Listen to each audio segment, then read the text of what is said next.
me start. How do we start? Like, I'll start.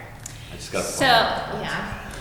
Before we were even married, adoption was something that we both had considered, and was something that we had a heart for and were planning on someday pursuing.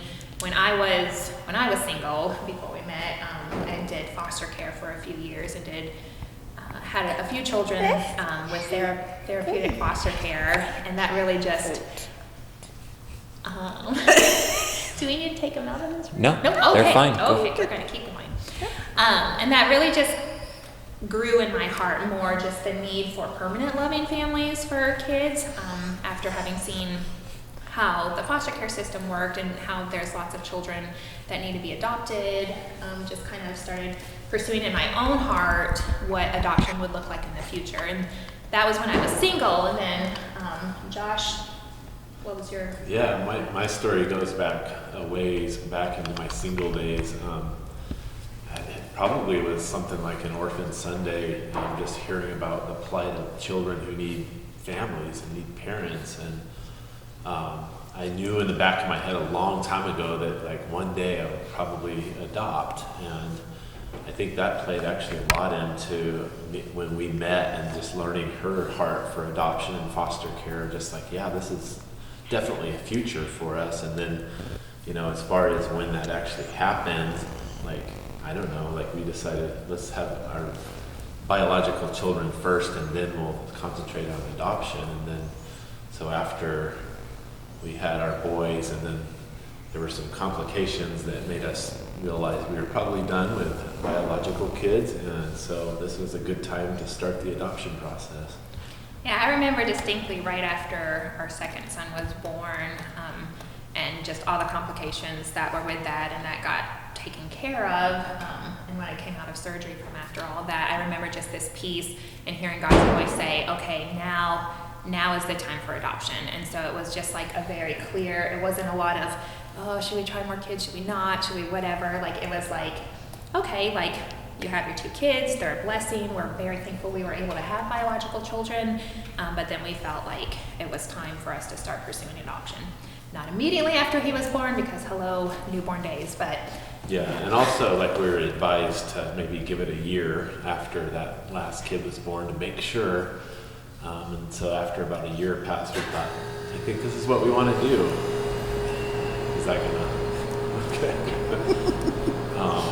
So we started the process. Probably about close to a year ago, we really started pursuing what our options were, and we did a lot of research about international, domestic, through the foster care system, and kind of settled in on domestic adoption in the U.S. because... Yeah, I mean, there's so many things to factor in and think about when you're choosing which way to go. And I mean, foster care is a great way to go. However, when we have 2 little ones, we have both toddlers in the house right now, we thought that probably isn't the wisest decision right now to have other kids coming in and going at this stage in their life. Yeah, and we had been advised by several other adoptive families to adopt in birth order, meaning that our adopted kid would be younger than our youngest kid. And since we have 2 toddlers, we figured under the age of 1 would be really what we were pursuing in adoption. And also recognizing that a lot of times, most of the times, the goal of foster care is reunification with a family member or, a healthy parent.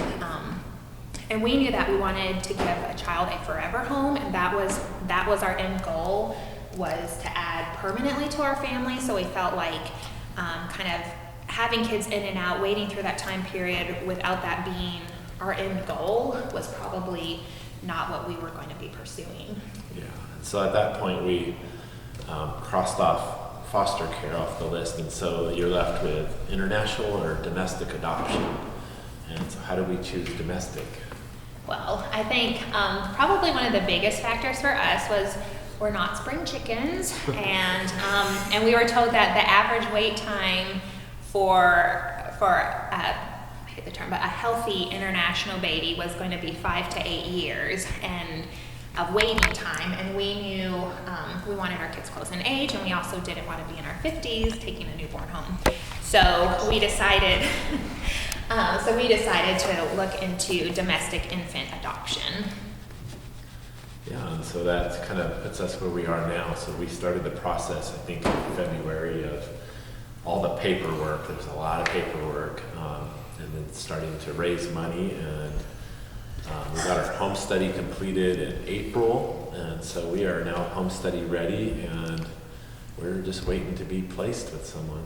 Yeah, and I think one of the biggest heart changes for me personally was like, it used to be like all about the baby. Like we just want to add a baby to our family, but through the process we have really grown to see it's a ministry to the whole family, and we have such a heart for the birth mom and the birth family, the birth dad, and so like every time we get like a potential placement, we pray for that mom, we pray for her situation, we pray for that baby, and so even I think through the process we're seeing more like the kingdom mindset of it, is it's not just us and growing our family, but it's like the gospel being presented to other families and praying for these broken families, and how like our mission isn't just this one tiny little baby, but our mission is to love people that don't know Jesus, and the way that looks for our family is through adoption, and hopefully getting to build a relationship with the birth family as well.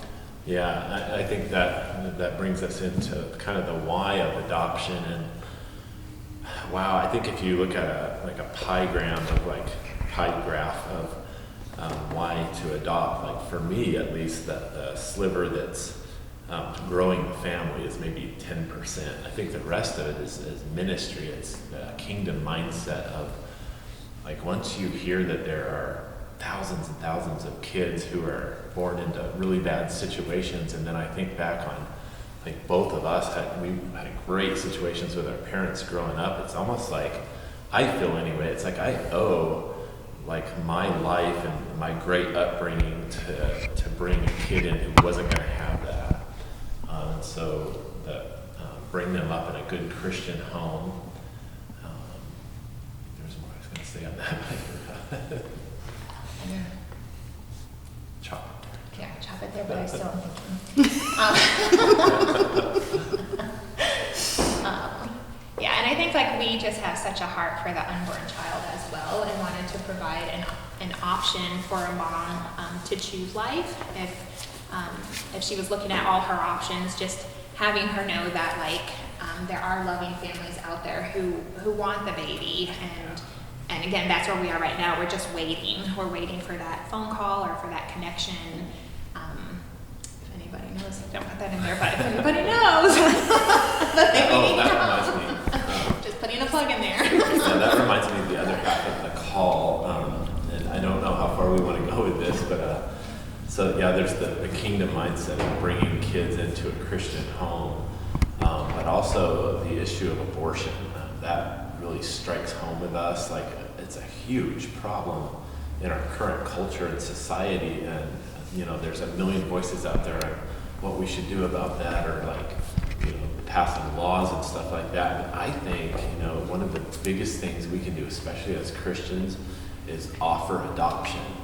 Like if adoption is out there and available, I mean that's one more mom that says like, okay, I don't have to abort. I can give this baby up for adoption. We're not supposed to say it like that. I can place this baby. How are we supposed to say it? Place the baby for adoption.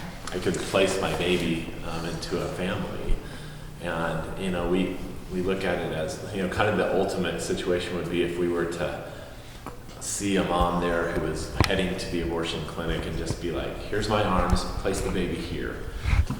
And that might not really happen that way. There might be more details and stuff, but we think, even if it was a mom who always planned on adoption, at least we're one of hundreds and thousands of families who are making adoption an option.